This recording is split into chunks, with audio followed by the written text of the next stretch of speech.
Hey guys, welcome back to Andy's Dinosaur Reviews. And so I just kind of wanted to show you guys a few of my recent scores. Basically some stuff that I found at some thrift shops and a flea market and one random store as well. And I thought it was pretty fun, some stuff that I really thought would be neat to show you guys. And one thing is, although it's a little damaged, an incredible deal if you ask me. But the first thing I have is this.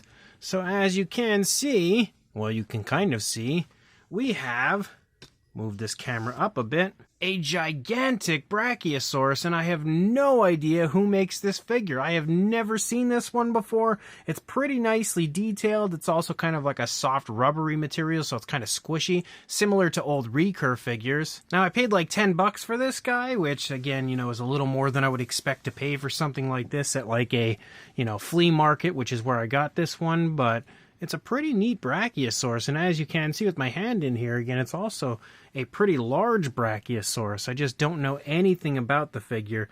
I've never seen this one prior to seeing it at the flea market, but it was pretty cool again, and, you know, a large sauropod, how could I ever say no? Even for 10 bucks, I just really wouldn't have been able to say no to a large, random Brachiosaurus figure that I had never heard of. Then I stopped at a shop that was actually right across the street from a thrift shop, and we'll get to what I found in the thrift shop here in a moment, but what I found in that actual shop was pretty fun. I found this guy. As you can see, we've got one of the pterodogs from Ghostbusters. I had never seen this little guy before, and I was like, okay, that's pretty sweet, and he was only like $5.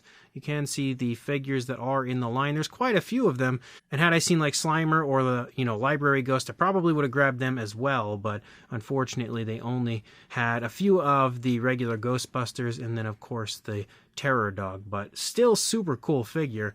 But they also had something that I kind of have been wanting for a little while, even though I already have one technically, but I've been wanting another because they're really quite hard to find at the time they came out, which was the basic Allosaurus. I was so surprised to go in here and see that they actually had a whole bunch of the basic Mattel figures, like they had the Suchomimus, the Ankylosaurus, and of course like the Spinosaurus, the Dilophosaurus, and then obviously the Allosaurus. The Allosaurus is the only one I snagged. It was about $11.99, I think. There might be a tag somewhere on here that tells me how much this was.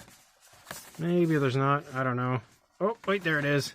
So you can see it was called Biters was the name of the store, and it was $11.99. But that's pretty much retail for this guy, and I have been wanting a second one to repaint because I feel like it's probably one of the nicer overall Allosaurus sculpts that Mattel has released in a little while, was specifically this basic version, of course outside of like the Hammond Collection version anyway, but definitely happy to find that one again. And here is the, you know, thing that I was the most excited about, and this is definitely going to be a very large one to bring in, but we have this, which if you are familiar with the body and everything that you see right now, you may instantly know what it is. This is the definitely Dinosaur's Ultrasaurus, and you can see it is gigantic. Now, I do already have one of these, and if you do know of this figure, you will notice that this one is severely faded. Like, the colors are super faded on it. It also has some damage to the feet. You can see some of the toes are kind of broken off of the figure, which is definitely unfortunate.